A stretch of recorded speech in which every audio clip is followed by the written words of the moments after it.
maraknya kasus kekerasan seksual, pelecehan seksual di kampus.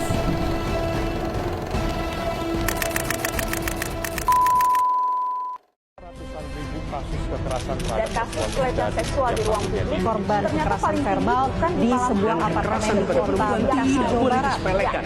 Tidak boleh dianggap sebagai isu kecil. Assalamualaikum warahmatullahi wabarakatuh. Selamat datang di kampanye digital kami. Hari ini kita akan mengangkat topik krusial yang sejalan dengan SDGs, kesetaraan gender, dan perlindungan hukum bagi wanita dari tindakan kekerasan. Mengapa sih perlindungan wanita itu penting?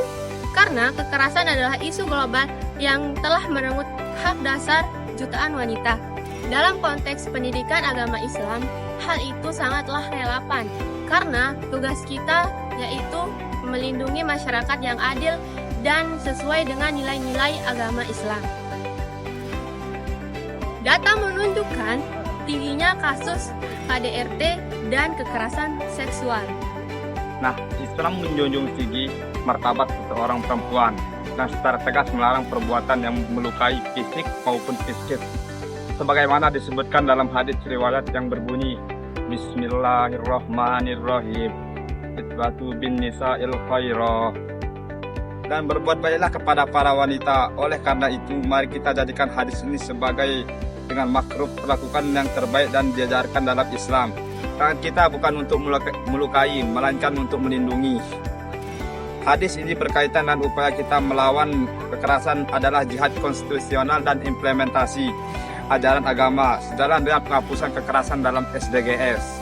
Kekerasan datang dalam berbagai wujud seperti fisik, psikis, atau bahkan pelantaran ekonomi.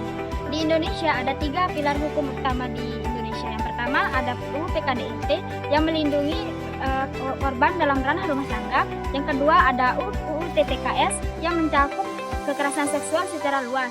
Dan yang terakhir ada KUHP yang melindungi pidana terhadap kasus kekerasan yang relevan.